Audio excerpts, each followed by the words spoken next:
We believe it is within the power of the government to look into this problem and provide a long-lasting solution, as this situation undermines the protection of human life and dignity. We should not continue going in circles at the expense of human life in need of medical care.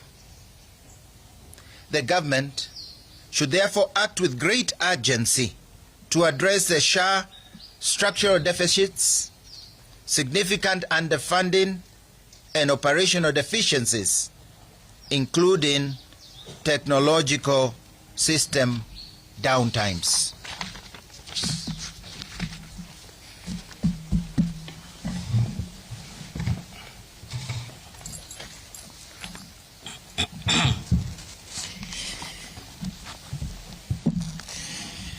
Number 5, the competence-based education CBE challenges. Train the young in the way they should go. Even when old, they will not depart from it. Proverbs 22, verse 6. Our learning institutions are privileged places where we nurture the life of our children. In them, we instill the value and respect for life and human dignity that underpins the society.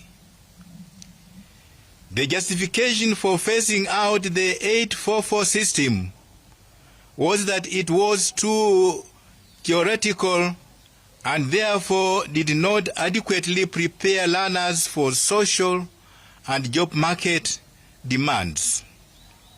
Now that CBE has been implemented up to grade 10, we have lessons to draw from previous attempts to introduce a new education system. First,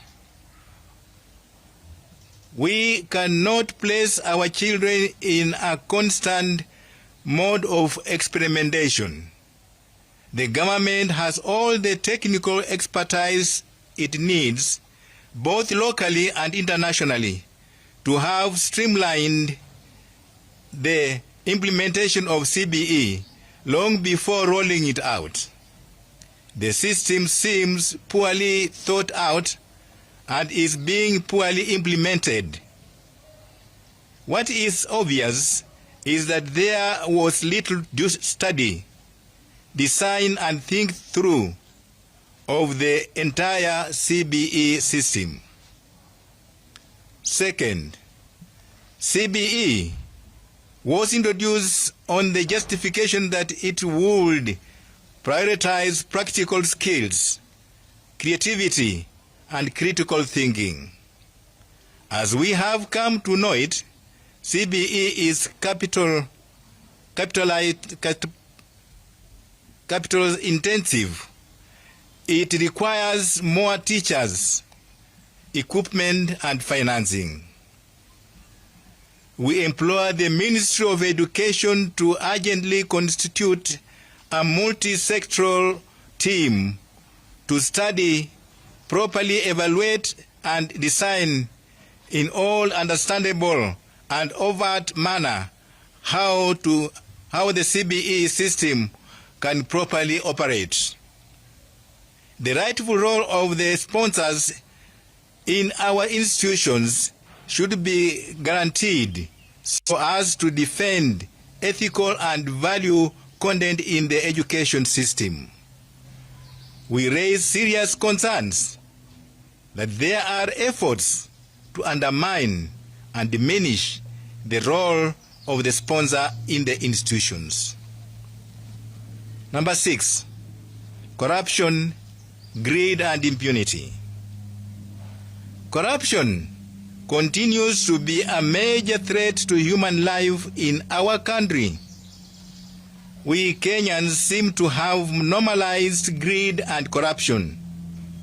We no longer want to oppose it, or at best, we positively accept it.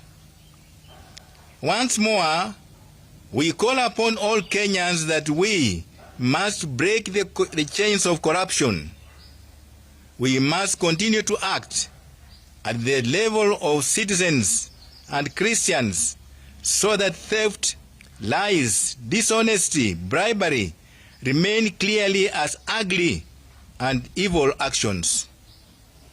These are above all sins against God. Normalizing these evils easily contributes to the impunity of corrupt actions. At the level of government, this leads to cartels, culture of kickbacks, siphoning of public funds, and stealing of public land and property. We are appalled that only recently some powerful individuals conspired to dispossess Catholic sisters of their land in Karen and other cases of appropriation of land owned by faith-based institutions in this country.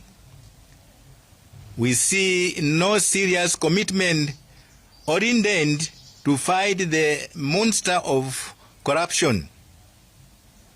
The goodwill to fight corruption from the top is wanting, yet Kenyans continue to pay taxes faithfully. Confer 1 Timothy 6, 9-10. We Kenyans must make up our minds, beginning from the very grassroots, to root out and refuse to be part of this axis of evil. Only we, as citizens acting together, will be able to break the chains of corruption, as Scripture reminds us. Keep alert, stand firm in your faith, be courageous and be strong.